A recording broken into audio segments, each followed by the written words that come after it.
ഇപ്പോൾ രമേശ് പിഷാരടി സ്ഥാനാർത്ഥി പറഞ്ഞത് അവിടെ അവർ വോട്ട് ചോദിക്കാൻ എത്തിയല്ല, അവർ അമ്പലത്തിൽ പോയി തിരിച്ചു വരുമ്പോൾ അമ്മ വിളിച്ചപ്പോഴാണ് അങ്ങോട്ടേക്ക് പോയത്. അവരെ തീർത്തും തടഞ്ഞു വയ്ക്കുകയാണ് ഒരു കൗൺസിലറുടെ നേതൃത്വത്തിൽ എന്നാണ് പറയുന്നത്. നോക്കൂ, ഇന്ന് രാവിലെ മാധ്യമ പ്രവർത്തകർ, അതായത് ഇന്ന് നടന്ന വളരെ കേരളം ഞെട്ടലോടുകൂടി ചർച്ച ചെയ്ത ഒരു പീഡന കേസുമായി ബന്ധപ്പെട്ട് നടന്ന അറസ്റ്റിനെ തുടർന്ന് മാധ്യമ പ്രവർത്തകർ ചോദിച്ച ഒരു ചോദ്യത്തിന് UDFന്റെ സ്ഥാനാർത്ഥി പറഞ്ഞ മറുപടി എന്തായിരുന്നു? UDFന്റെ സ്ഥാനാർത്ഥി പറഞ്ഞത് ഒരാളുടെ വ്യക്തിപരമായിട്ടുള്ള ഒരു കാര്യമാണ് ബലാത്സംഗം എന്നാണ്. അതിനർത്ഥം ഒരു വ്യക്തിക്ക് സൗകര്യം പോലെ തോന്നുന്നത് പോലെ അച്ഛനും അമ്മയും ഇല്ലാത്ത ഒരു പെൺകുട്ടിയെ എവിടെ വെച്ചും പീഡിപ്പിക്കാം, എവിടെ വെച്ചും ബലാത്സംഗം ചെയ്യാം. ഇത്ര നെറികെട്ട രീതിയിൽ ഈ കേരളത്തിന്റെ പൊതുസമൂഹത്തെ അപമാനിക്കുന്ന രീതിയിൽ, ഇവിടുത്തെ പെൺകുട്ടികളുടെ അമ്മമാരുടെ സ്വത്വബോധത്തെ ചോദ്യം ചെയ്യുന്ന രീതിയിൽ കേരളത്തിന്റെ ചരിത്രത്തിൽ ഏതെങ്കിലും ഒരു രാഷ്ട്രീയ നേതാവ് പ്രതികരിച്ചിട്ടുണ്ടോ? ആ പ്രതികരണത്തെ തുടർന്ന് അമ്മമാരുടെ ഭാഗത്തു നിന്ന് പ്രതിഷേധമുണ്ടായിട്ടുണ്ടെങ്കിൽ പ്രതിഷേധമുണ്ടാകും. എന്താ ചെയ്യേണ്ടത്? അടിയന്തരമായി പ്രക്ഷോഭ് എന്ന് പറയുന്ന പെണ്ണുപിടിയനെ അറസ്റ്റ് ചെയ്ത് തുറങ്കിലടക്കണം എന്ന് പറയേണ്ട UDF സ്ഥാനാർത്ഥി കമാനൊരക്ഷരം ഈ നിമിഷം വരെ മിണ്ടിയിട്ടില്ല. UDFന്റെ സ്ഥാനാർത്ഥിയോട് കഴിഞ്ഞ എത്രയോ വർഷമായിട്ട് കേരളത്തിൽ ചർച്ച ചെയ്തിട്ടുള്ള കുപ്രസിദ്ധമായിട്ടുള്ള സ്ത്രീ പീഡന കേസുകളിൽ ദിവസങ്ങളോളം അവർക്ക് വേണ്ടി യാതന അനുഭവിച്ച് നിരവധി സമര പോരാട്ടങ്ങളുടെ മുന്നിൽ നിന്ന ഒരു സ്ത്രീ എന്നുള്ള രീതിയിൽ എനിക്ക് പറയാനുള്ളത്, ഇനിയും സമയം വൈകിട്ടില്ല. നിങ്ങൾ മാപ്പ് പറയാൻ തയ്യാറാവണം. കേരളത്തിന്റെ സ്ത്രീ സമൂഹത്തിന്റെ മുന്നിൽ സ്ത്രീകളെ വിൽപ്പന ചരക്കാക്കുന്ന, അവരുടെ മാംസത്തിന് വില പറയുന്ന രീതിയിലുള്ള സ്റ്റേറ്റ്മെന്റ് ആണ് താങ്കൾ പുറത്തിറക്കിയിട്ടുള്ളത്. ആ സ്റ്റേറ്റ്മെന്റ് പിൻവലിച്ച് കേരളത്തിന്റെ പൊതുസമൂഹത്തോട് മാപ്പ് പറയുന്നതാണ് UDFന്റെ സ്ഥാനാർത്ഥിക്ക് നല്ലത് എന്നാണ് എനിക്ക് അതിനെക്കുറിച്ച് പറയാനുള്ളത്. മറ്റൊന്ന്, ഈ രാഹുൽ മാങ്കൂട്ടത്തിന്റെ വിഷയവുമായി ബന്ധപ്പെട്ടുകൊണ്ട് എന്ത് നീചമായ രീതിയിൽ, നികൃഷ്ടമായ രീതിയിലാണ് ഒരു ഫേസ്ബുക്ക് പോസ്റ്റ് ഇവരുടെ കൂട്ടാളി ഇട്ടിട്ടുള്ളത്. ഫെനി പേര് ഞാനിപ്പോ എന്റെ ശ്രദ്ധയിൽപ്പെട്ടു, ഫെനി നൈനാൻ. ഈ ഫെനി നൈനാനൊക്കെ ഇതിന് മാത്രം ഈ ക്രിമിനൽ സംഘങ്ങൾക്ക് ആരാണ് ഒത്താശ ചെയ്തു കൊടുക്കുന്നത്? ആരാണ് ഇവിടുത്തെ രാഹുൽ മാങ്കൂട്ടം? ആരാണ് ഇവിടുത്തെ UDFന്റെ സ്ഥാനാർത്ഥി? ആരാണ് ഇവിടുത്തെ ആശാൻ ഷാഫി പറമ്പിൽ? ഇവർക്ക് ആരാണ് ഇവിടെ കേരളത്തിലെ പെൺകുട്ടികളുടെ ശരീരത്തിൽ കൈവയ്ക്കാൻ സൗകര്യമൊരുക്കി കൊടുത്തിട്ടുള്ളത്? എന്തിനാണ് കേരളത്തിലെ പോലീസ്? എന്തിനാണ് കേരളത്തിന്റെ ആഭ്യന്തര വകുപ്പ്?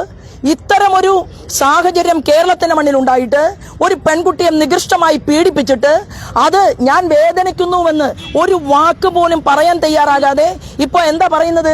അമ്മമാർ പ്രതിഷേധിച്ചു. അമ്മമാരുടെ പ്രതിഷേധം ഇല്ലാതിരിക്കാൻ ചെയ്യേണ്ടത് എന്താണ്? കേരളത്തിനൊരു സംസ്കാരമുണ്ട്. കേരളത്തിൽ നക്സലൈറ്റ് അജിതയാണെങ്കിലും, കേരളത്തിൽ മരിച്ചു പോയിട്ടുള്ള സുഗതകുമാരി ടീച്ചറാണെങ്കിലും, കേരളത്തിൽ ഇന്ന് ജീവിച്ചിരിക്കുന്ന ഗൗരിയമ്മയാണെങ്കിലും, ഇന്ന് ജീവിച്ചിരിക്കുന്ന ഏതൊരു പൊതുപ്രവർത്തകരും കേരളം ചർച്ച ചെയ്തിട്ടുള്ള ഏതെങ്കിലും ഒരു സ്ത്രീ പീഡന വിഷയമുണ്ടെങ്കിൽ ആ ഇരയോടൊപ്പം നിൽക്കുകയാണ് ചെയ്തിട്ടുള്ളത്. ഇത് വേട്ടക്കാരനോടൊപ്പം ഓടിക്കൊണ്ടിരിക്കുകയല്ലേ ഇവിടുത്തെ UDFന്റെ സ്ഥാനാർത്ഥി? വേട്ടക്കാരന്റെ കൂടെ നിൽക്കുക, വേട്ടക്കാരന് തണലൊരുക്കുന്ന ഷാഫി പറമ്പിലിന്റെ കാര്യം എന്താ ചോദിക്കാത്തത്? എന്താ ആശാനെ, നിങ്ങൾക്ക് ഈ കാര്യത്തിൽ വല്ല ബന്ധമുണ്ടോ എന്ന് എപ്പോഴെങ്കിലും UDFന്റെ സ്ഥാനാർത്ഥി ചോദിച്ചിട്ടുണ്ടോ? ഇന്നലെ ഞങ്ങൾ SP ഓഫീസിന്റെ മുന്നിൽ സമരത്തിലായിരുന്നു. എന്താ പറഞ്ഞത്? SP കൃത്യമായിട്ട് കേസുകൾ അന്വേഷിക്കുന്നുണ്ട്. പോലീസിന്റെ ഭാഗത്ത് നിന്ന് നടപടികൾ വളരെ വ്യക്തമായ രീതിയിലാണ് മുന്നോട്ട് പോകുന്നത്.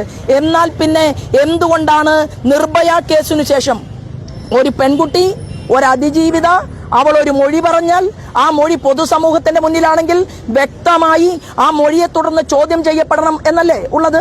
ആ കുട്ടിയുടെ മൊഴിയുടെ അടിസ്ഥാനത്തിൽ ഈ ആശാനെ ചോദ്യം ചെയ്തോ കേരളത്തിലെ പോലീസ്? ചോദ്യം ചെയ്യണം എന്ന് എന്റെ പാർട്ടിയാകട്ടെ നിന്റെ പാർട്ടിയാകട്ടെ പെൺകുട്ടികളെ ഉപദ്രവിക്കുന്നവരെ വെറുതെ വിടില്ല എന്ന് പറയാൻ, നാവനയ്ക്ക് രണ്ടക്ഷരം പറയാൻ എന്തേ UDFന്റെ സ്ഥാനാർത്ഥിക്ക് സാധിക്കാത്തത്? അപ്പൊ അതുകൊണ്ട് രാഷ്ട്രീയം കളിക്കരുത്. ഇത് ഞാൻ ഒരു സ്ഥാനാർത്ഥിയാണ്.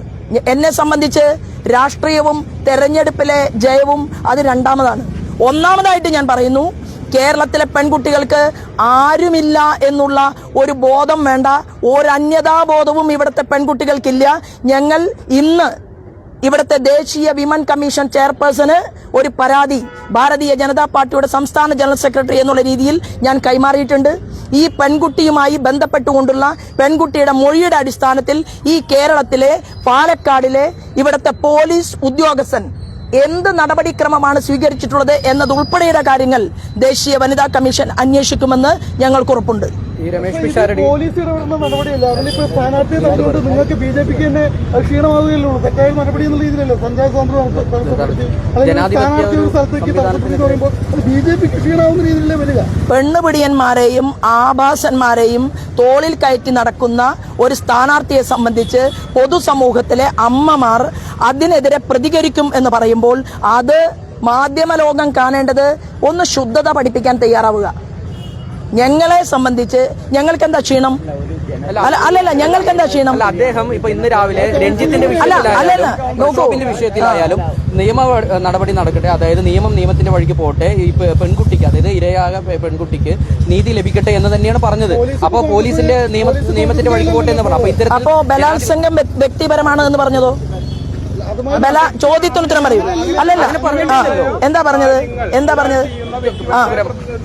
എന്താ അതിന്റെ അർത്ഥം എന്താണ്? അതിന്റെ അർത്ഥം എന്താണ്? ബാധ്യത തീർച്ചയായിട്ടും ഏറ്റെടുക്കണം. ഒരു പ്രസ്ഥാനത്തിൽ പ്രവർത്തിച്ചുകൊണ്ടിരിക്കുന്ന ഒരു വ്യക്തി ഇത്തരമൊരു സാഹചര്യത്തിൽ പെട്ടുവെന്ന് കേരളത്തിന്റെ പൊതുസമൂഹത്തിന്റെ മുന്നിൽ അതിജീവിത പറഞ്ഞതിനു ശേഷം എന്തുകൊണ്ട് ഉത്തരവാദിത്തം ഏറ്റെടുക്കാൻ UDFന്റെ സ്ഥാനാർത്ഥി തയ്യാറായില്ല എന്നുള്ള ചോദ്യം അത് കേരളത്തിൽ ചോദ്യം ചെയ്യപ്പെടുകയല്ലേ? അതിന് അമ്മമാർ തടയുന്നതിന് ഭാരതീയ ജനതാ പാർട്ടിയുടെ ഉത്തരവാദിത്തമാണോ? അത് ഞങ്ങൾ BJPയുടെ കൗൺസിലറിന്റെ നേതൃത്വത്തിലാണ് ഇന്ന് തടഞ്ഞിരിക്കുന്നത്.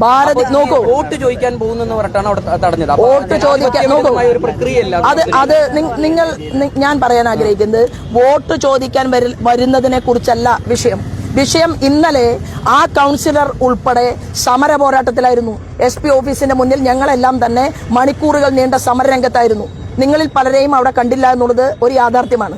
അപ്പോ അല്ലല്ല, അതിലൊന്നും വിഷയമില്ല, അതിലൊന്നും പരാതിയും പരിഭവവും നമുക്കില്ല. പക്ഷേ ഒരു കാര്യം അടിവരയിട്ടുകൊണ്ട് ഞാൻ പറയാം, അടിയന്തരമായി മാധ്യമപ്രവർത്തകർ കൂടുതൽ സ്നേഹം UDF സ്ഥാനാർത്ഥിയോടുണ്ടെങ്കിൽ ഒന്ന് ഉപദേശിച്ച് നന്നാക്കണം എന്നാണ് എനിക്ക് അതിനെക്കുറിച്ച് പറയാനുള്ളത്. കൗൺസിലറുടെ നേതൃത്വത്തിലാണ് തടയുന്നത്. അതൊരു സ്ഥാനാർത്ഥിയാണ്. ഒരു സ്ഥാനാർത്ഥിക്ക് വ്യക്തിപരമായുള്ള പല പ്രശ്നങ്ങളുണ്ടായിക്കോട്ടെ, പല ആരോപണങ്ങളുണ്ടായിക്കോട്ടെ, എന്തുണ്ടായിക്കോട്ടെ, അദ്ദേഹത്തെ പ്രചരണത്തെ തടസ്സപ്പെടുത്തിയല്ല അദ്ദേഹത്തിന്റെ സ്വാതന്ത്ര്യമല്ല. ഇത് കേരളമാണ്. ഇതിനു മുൻപ് ഞാൻ പറയാം, ഇത് കേരളമാണ്. കവിയൂരും കിളിരൂരും ചർച്ച ചെയ്യപ്പെട്ടപ്പോൾ ഇതിനേക്കാൾ വലിയ കൊമ്പന്മാരെ കേരളത്തിന്റെ മണ്ണിൽ തടഞ്ഞിട്ടുണ്ട്. അപ്പൊ UDFന്റെ സ്ഥാനാർത്ഥി മര്യാദ പാലിച്ചുകൊണ്ട്, സംയമനം പാലിച്ചുകൊണ്ട് തെരഞ്ഞെടുപ്പ് രംഗത്ത് നിൽക്കുമ്പോൾ എന്റെ പാർട്ടിയിൽപ്പെട്ട ഒരു കൗൺസിലർ ഒരു പെൺകുട്ടിയെ പീഡിപ്പിക്കപ്പെട്ടിട്ടുണ്ടെങ്കിൽ ഞാൻ അതിന് ന്യായീകരണ തൊഴിലാളിയായി വർത്തിക്കേണ്ടതില്ല എന്ന് പറഞ്ഞുകൊണ്ട് അമ്മമാരുടെ മുന്നിൽ നിങ്ങൾ ഇനി വീണ്ടും ചോദ്യം ചോദിക്കേണ്ട. ചോദിച്ചാൽ ഞാൻ തിരിഞ്ഞു നടക്കുകയാണ് ചെയ്യുക. നിങ്ങൾ ഒരു 4 പേര് ഒരേ ചോദ്യം ചോദിച്ചുകൊണ്ട് യാതൊരു കാര്യവുമില്ല. മാപ്പ് പറഞ്ഞിരിക്കണം. UDFന്റെ സ്ഥാനാർത്ഥി മാപ്പ് പറയണം. ഞാൻ രാവിലെ പറഞ്ഞ വാക്കുകൾ സ്ത്രീ സമൂഹത്തെ വേദനിപ്പിച്ചിട്ടുണ്ടെങ്കിൽ എനിക്ക് തെറ്റുപറ്റിപ്പോയി എന്ന് മാപ്പ് പറയാൻ UDFന്റെ സ്ഥാനാർത്ഥി തയ്യാറാണ്. തടയുന്നില്ല. അവിടെ എല്ലാ ജനാധിപത്യ സംവിധാനം ഉൾപ്പെടെ ഉപയോഗിച്ചാണ് അവർ. UDFന്റെ ശക്തി കേന്ദ്രങ്ങൾ എങ്ങനെ തടയുക? സോളാർ കേസ് ചർച്ച ചെയ്ത കേരളല്ലേ ഇത്? അല്ലല്ല, ഞാൻ സ്ഥാനാർത്ഥിക്കെതിരെ പ്രതിഷേധിക്കാൻ ഈ അമ്മമാർക്ക് അവകാശമില്ല. അല്ല, ഞാൻ പറഞ്ഞ പോയിന്റ്, നിങ്ങൾ ബലാത്സംഗത്തെ അനുകൂലിക്കുന്നവരാണോ കേരളത്തിലെ മാധ്യമപ്രവർത്തകർ? ഞാൻ ചോദിക്കട്ടെ, നിങ്ങൾ ഇങ്ങനെ ചോദിക്കുന്ന ചോദ്യത്തിന് മാത്രം ഉത്തരം പറഞ്ഞാൽ പോലെ ഞാൻ ചോദിക്കുകയാണ്, കേരളത്തിൽ ഇത്രയും നീചമായ നികൃഷ്ടമായ രീതിയിൽ അച്ഛനും അമ്മയും ഇല്ലാത്ത ഒരാളാണ് ഞാനെന്നും എനിക്ക് വേണ്ടി പറയാൻ ആരുമില്ലെന്നും എന്നെ ക്രൂരമായിട്ട് പീഡിപ്പിക്കപ്പെട്ടിട്ടുണ്ടെന്നും ഞാൻ പീഡനത്തിന് വിധേയമാകുന്ന മുറിയിൽ വെച്ചുകൊണ്ട് വീഡിയോ കോൾ വിളിച്ച് ആശാൻ ഷാഫി പറമ്പിലിന് എന്നെ കാണിച്ചു കൊടുക്കുകയായിരുന്നു പ്രക്ഷോഭം എന്ന് പറഞ്ഞതിന് ശേഷം അത് ചർച്ച നടക്കുന്ന ഈ പാലക്കാടിന്റെ മണ്ണിൽ വ്യക്തിപരമായിട്ടാണ് ഓരോരുത്തരുടെയും വിഷയം കാണേണ്ടത് എന്നാണോ ഒരു സ്ഥാനാർത്ഥി പറയേണ്ടത്? അങ്ങനെയാണോ ഒരു സ്ഥാനാർത്ഥി പ്രതികരിക്കേണ്ടത്? അപ്പൊ സ്ഥാനാർത്ഥിയുടെ നാക്ക് സൂക്ഷിച്ച് സ്ഥാനാർത്ഥി ഉപയോഗിച്ചാൽ സ്ഥാനാർത്ഥിക്ക് സുഗമമായിട്ട് ഈ പ്രവർത്തനവുമായിട്ട് മുന്നോട്ട് പോകാം എന്ന് മാത്രമേ ആ വിഷയത്തെക്കുറിച്ച് എനിക്ക് പറയാനുള്ളൂ. അമ്മമാർ എന്ത് നടപടി സ്വീകരിക്കും, അമ്മമാർ എങ്ങനെ പ്രതികരിക്കും എന്നതിന്റെ മൊത്തത്തിലുള്ള ഉത്തരവാദിത്തം ഏറ്റെടുക്കുന്ന ഒരു ജോലിയല്ല എനിക്കുള്ളത്. പക്ഷെ ഒരു കാര്യം ഞാൻ പറയാം, സ്ത്രീയെ അപമാനിച്ചാൽ രാഹുൽ മാങ്കൂട്ടം എത്ര സ്ത്രീകളെ അപമാനിച്ചു, എത്ര സ്ത്രീകളെ പീഡിപ്പിച്ചു, എത്ര സ്ത്രീകൾക്ക് ഇവിടെ മാനഹാനി ഉണ്ടാക്കി, കേരളത്തിന് അപമാനമുണ്ടാക്കി, പാലക്കാടിന് അപമാനമുണ്ടാക്കി, എന്ത് നടപടി ഉണ്ടായി? എന്താ ഉണ്ടായത്? എന്തെങ്കിലും നടപടി ഉണ്ടായോ? അപ്പൊ അതുകൊണ്ട് നിങ്ങൾ ദയവ് ചെയ്ത് ബലാത്സംഗ വീരന്മാർക്ക് സപ്പോർട്ട് കൊടുക്കുന്നവരുടെ അവർക്ക് വേണ്ടിയിട്ടുള്ള ചോദ്യങ്ങളുമായിട്ട് എന്റെ അരികിലേക്ക് വരണ്ട. ബാക്കി മറ്റു കാര്യങ്ങൾ എന്ത് വേണമെങ്കിലും നിങ്ങൾക്ക് ചോദിക്കാം. നാളെയും ഈ തടയലുണ്ടാവും.